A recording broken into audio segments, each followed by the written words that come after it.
Alright, what's up guys? Welcome to the channel if you're new, welcome back if you're returning. Before we get into today's Legendary Fisherman GOAT deck profile, I just want to say that we do GOAT, Edison, Tengu, hat format, some of those more niche throwback retro formats. We're looking to do it all here, so if you guys like that, like and subscribe for more. Alright, here we go, Legendary Fisherman. We like niche, and this is about as niche as it gets. Legendary Fisherman is that BMF. Look at him. Pharaoh Servant, first edition. Got to do it for the profile. We only got one copy though. I'm not gonna lie, the other ones are pretty beat up and they're not first edition ultra rares. But we're playing 3 of those. You got to play 3. That was my one rule because it is Legendary Fisherman deck. So it's important to know what he does before we get into the rest of the profile, just because what his effect says is what we're basing the whole deck around. It says, as long as Yumi is face up on the field, this card is unaffected by any spell cards. Monsters on your opponent's side of the field cannot select this card as an attack target. So the goal is to get Yumi, or in this case we're going to use a Legendary Ocean, which also counts as Yumi, on the field, and then they can't attack him at all. That's the lock. Okay. Next up we have the other big fish. Well, this one's reptile, but we're going to call them big fish. They're all waters. We got 3 Gigo. The last time I'm going to say it is right now. We got 3 Gigo.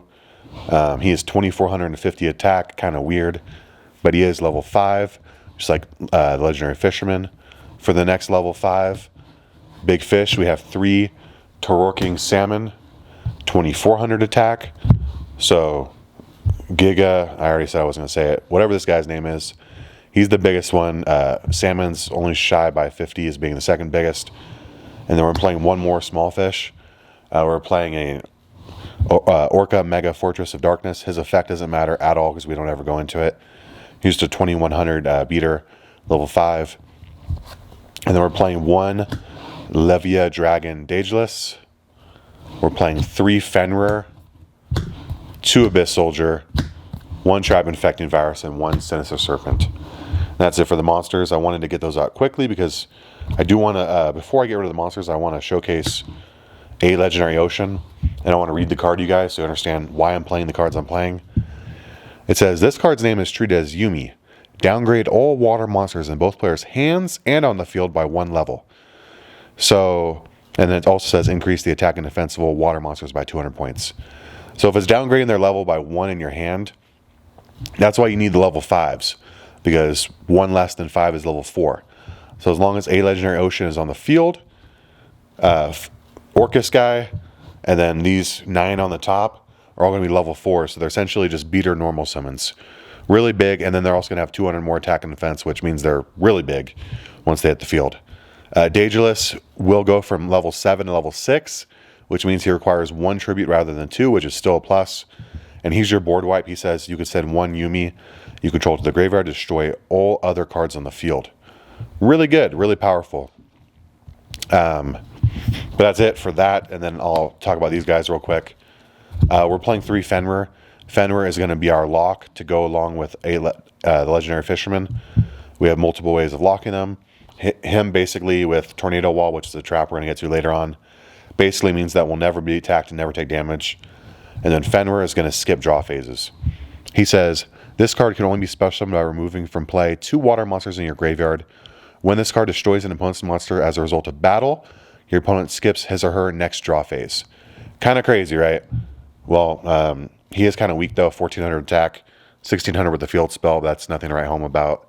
So we have some ways of getting out monsters on their side of the field to make that a little more achievable and get them locked out of drawing. If we can just keep skipping draw phases, then we'll just win altogether. We're playing 2 Abyss Soldier, 1 Tribe Infecting Virus, and 1 Serpent. This is semi-limited, and these 2 are limited, so that's all you can play. The fact that Abyss Soldiers and Tribe Infecting Virus allow us to discard cards to the graveyard really synergizes well with Fenrir, which needs to banish monsters to summon himself out. And then Serpent obviously is infinite fodder for these 3 right here. So this is just a really good control engine, along with this control engine, along with this control engine.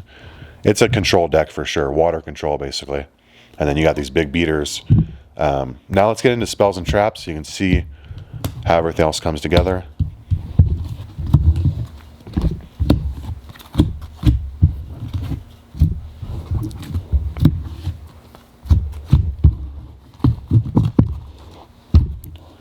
Okay, to start with, we have that A Legendary Ocean I was referring to. But we're not playing 1 or 2 copies or 3 copies, we're playing 5 copies. This is one of those few decks where we have to see it. I do think 3 terraforming is just a bit too much. Instead of playing the 3 terraforming, let me get these out of the way first. We have our phone, wallet, and car keys. Can't leave home without them. Instead of playing the 3 terraforming, I opted to play 2 Upstart Goblin instead. I figured it'd be a little more deck thinning, and the likelihood of us seeing these 5 cards increases tremendously when we have these 5 plus these 2 plus these 2. We're going to see it. If we don't see it, something happened really bad mathematically after opening up our first 6 cards, and hopefully we see it soon after that. Otherwise, we are definitely screwed. But we do have a little more draw power. I forgot we have Card Destruction. Card Destruction is really good in this deck because it's allow us to get all those water monsters out of our hand, because we play a lot of bricks. They're bricks if we don't see this. And let's be real, you can only normal summon once per turn. If we're drawing too many of them, it might be better in the graveyard anyways. So Card Destruction is going to help us in 2 ways. 1, it's going to help us dig through our deck to get to these cards. But 2, it's going to let us load up the grave with waters for Fenrir. So that's why we like it as well. We want to load them up for those banishes. Along the same train of thought as loading up the graveyard, for Fenrir, we're playing Lightning Vortex to get a water out of our hand. One of those big ones that we have too many of. Blow up the opponent's field. Another material for Fenrir, too easy. We got 1 Snatch Steal, 1 Premature Burial. Snatch Steal, self-explanatory, just a really sacky good card. And then Premature Burial, like I said, we are discarding cards like nobody's business. Card Destruction, Lightning Vortex, Tribe Infecting Virus, Abyss Soldier. We're going to put these big monsters that have been clogging up our hand in the graveyard really quickly. So Premature Burial will come in handy very nicely. We are opting to not play Heavy Storm, but we are playing the 1 Mystical Space Typhoon. The reason why I didn't want to play Heavy Storm is because I've noticed that it's not the best in this deck when we're potentially outing our own A Legendary Ocean. And then also because we're hoping to Fenrir lock them, because so they're not going to be on too many resources anyways. So we just want cards that's going to facilitate what we're trying to do and get to what we're trying to do as quickly as possible. Along the same lines as why Premature Burial is good, we're playing the 1 copy of Call of the Haunted. And then for the deck-specific stuff, we have 2 Tornado Wall. I'll read this one for you guys. It says, this card can only be activated when Yumi is on the field. As long as Yumi remains on the field, any damage to your life points becomes 0. When Yumi is destroyed or removed from the field, this card is also destroyed. So the Legendary Fisherman, yeah, I can't remember if he stops them from attacking you directly. I think that's why this reduces it to 0 regardless. I'm going to have to look into that for the next video, guys. I'm sorry. I'm going by the pre-errata text if there is an errata to it. But yeah, regardless, you're going to take no damage as long as Yumi's in the field, and they can't attack you with a Legendary Fisherman, so you have a good lot going there. Alright, now this is what I was talking about as far as getting monsters on the opponent's side of the field for Fenrir. We're playing 2 Ojama Trio. This summons 3 Ojama tokens to your opponent's side of the field, and they're going to take 300 points of damage each time it's destroyed, each time one of the tokens is destroyed.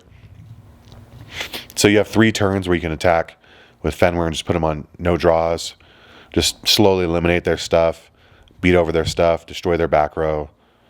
Just do what you got to do. And then we have 2 Solemn Judgment. These are the 39th and 40th card in the deck. We're committing a lot of resources to getting stuff on the field. Be a damn shame if they outed it somehow, so we just want our plays to go through. And we want to protect against Heavy Storm for our field spell because it's very important to us. But yeah, that's it, guys. If you guys have any suggestions, changes, edits that you would make, let me know what it is and why down in the comments below.